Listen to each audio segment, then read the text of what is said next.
I wouldn't say anything clicked. Sometimes cricket can be like that. You know, it's hard to score runs every game. Um, you can get done by a bit of skill quite often, or you can get quite stiff. So I wouldn't say anything clicked. I think that's been coming, to be honest, for a few games.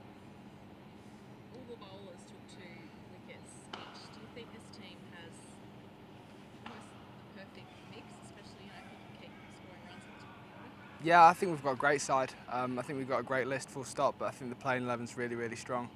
Um, the way they all sort of chipped in the other night shows how strong we are as a unit, as you said. You know, it's not like we've got any sort of one bloke that stands out, bar Rash. You know, everybody puts a hand up when it comes down to it. Was it pretty inspirational to see Rash play and play so well after the hamstring and everything else he was carrying? Yeah, it's a great effort for Rash to be able to come back and be fit and play the way he did. You know, sometimes when you see guys come back from injury, they sort of back off it a bit. You know, and don't sort of go as hard. But the way that he came back and gave it a full crack was top draw. For your partnership opening stand with Jake Weatherall, obviously you both like to have a crack. The other night you were on song. Jake probably could have pushed maybe some singles to use some strike at a certain point. You had a few dot balls there. Do you talk about when one of you's hot to let the other one go, or are you both happy to have a crack in the power play? Well, we both like different matchups as batters. So if anything, mate, it's more about communicating and knowing when to get up the other end and give your teammate the strike.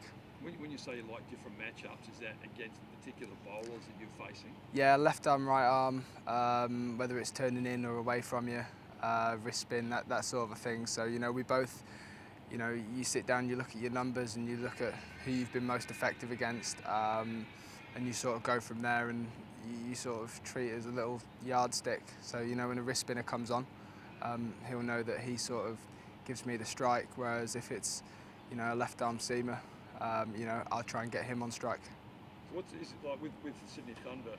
Alex Hales gets licensed to throw the bat from ball one, whereas Usman pushes the ball around a bit when he's hot. Do you have that instruction at all from Dizzy or not? No, not quite. More than anything, it's watch the ball and react. The game's only as hard as you make it sometimes, and it certainly doesn't need complicating, especially with a 4-over power play this year. Yeah. Phil, you're well placed at the top end of the table now. Do you feel like the next month, 3 or 4 games, 3 at home, 1 away, is a really good opportunity to set up your season? Yeah, definitely. But we know that we're going to have to play well for a lot longer than 3 or 4 games. As I said before, we've got a great side. We're coming together really nicely, and there's still guys in the team that haven't sort of fired as much as they would have liked. So we've got some really hungry guys in the dressing room, including myself, that want to do really well. How much is it an advantage to have that group of games? Obviously, you played in Tassie and then up Brisbane for the first 4 games. To have that cluster of home games, how much of an advantage is that? And is there certain ways to play Adelaide Oval that you guys are good at? Yeah, definitely. Probably the biggest advantage would be actually when you're fielding, part of the bowling unit, because of the funny dimensions of the ground. You know where you can steal a few yards and when you can afford to be 15 yards off the rope on the straight boundary, or whether you have to pull yourself a couple of yards squarer if you're on the short boundary. So I'd say those are the big advantages, because the other night we actually got a couple of catches, on the square boundaries in, positions that it would sort of take a bit of home ground nous to know. The strikers since before your time here have a pretty impressive record on UZ. What is it about that clash? Have you played in one now? Or Yeah, I've played in one so far. what is it that is so special about it? It's just a great night, I think. The fans get right up for it. They're always behind you down here, but they get right up for it on that night. I'm not sure if there's any fireworks, or is there fireworks this year? No fireworks. Okay, well that'll be a shame. But either way, it'll be a great game of cricket, and I'm sure there'll be plenty down here.